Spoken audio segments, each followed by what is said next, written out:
পাবনার চাটমোহরে শুরু হতে যাচ্ছে অনূর্ধ্ব-17 খেলোয়াড়দের জন্য দীর্ঘমেয়াদী ফুটবল প্রশিক্ষণ ক্যাম্প। এই প্রশিক্ষণ ঘিরে চাটমোহরের বালুচর খেলার মাঠে ছিল উৎসবমুখর পরিবেশ।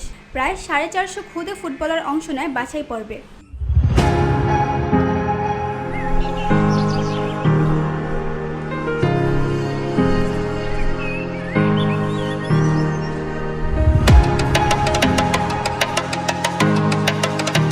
বুধবার বিকেলে বাছাই কার্যক্রমের উদ্বোধন করেন জাতীয় দলের সাবেক স্ট্রাইকার এনামুল হক। প্রধান অতিথি হিসেবে উপস্থিত ছিলেন চাটমোহর উপজেলা নির্বাহী কর্মকর্তা মুসা নাসির চৌধুরী। চাটমোহর উপজেলার খেলাধুলার মানকে উন্নয়নের জন্য এবং এই অঞ্চলে যে তরুণ সমাজ তাদেরকে মাঠমুখী করার জন্য এবং তাদেরকে মাদক এবং অন্যান্য সামাজিক অপক্ষয় থেকে দূরে সেরে এনে খেলাধুলার সাথে সম্পৃক্ত করার জন্য আজকে মূলত এই আয়োজন। বাছাই কার্যক্রম পরিচালনা করেন দেশের অভিজ্ঞ প্রশিক্ষকরা।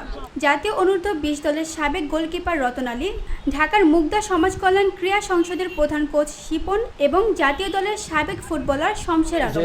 বাচ্চা কাচ্চারা বেশিরভাগ মিডিয়া এবং মোবাইলে আসক্ত হয়ে যাচ্ছে এবং কিশোর গ্যাংয়ের সাথে সম্পৃক্ততা হচ্ছে, মাদক এবং বিভিন্ন নেশার সাথে সম্পৃক্ততা হচ্ছে। আমরা সেই জায়গা থেকে বাচ্চাদের ফিরিয়ে নিয়ে এসে খেলার মাঠে মুখী করার জন্য এই আয়োজনটা করেছি। 3টি বয়স ভিত্তিক বিভাগে 8 থেকে 12, 13 থেকে 14 এবং 15 থেকে 17 বছর বয়সীদের মধ্য থেকে মোট 95 জন খেলোয়াড় চূড়ান্তভাবে নির্ধারিত হয়। তাদের জন্য 2 ম্যাচ ব্যাপী প্রশিক্ষণ শুরু হবে আগামী 1 জুলাই থেকে। এবং আমরা দেশের অনেক সুনামধন্য প্লেয়ার এবং অনেক কোয়ালিটিফুল প্লেয়ার আমরা গ্রামগঞ্জে দেখতেছি।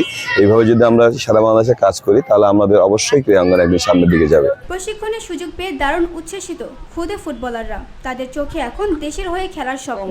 এবার প্রশিক্ষণ হচ্ছে, এর আগের বার আমরা কখনো প্রশিক্ষণ পাইনি।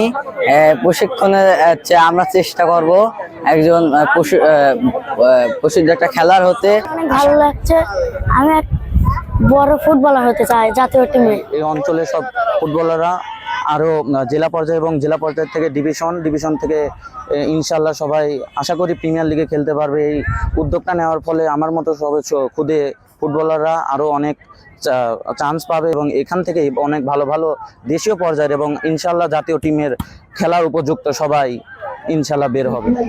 এই উদ্যোগের মাধ্যমে মাঠমুখী হবে নতুন প্রজন্ম, এমনটাই প্রত্যাশা আয়োজকদের। VOD Bangla news desk.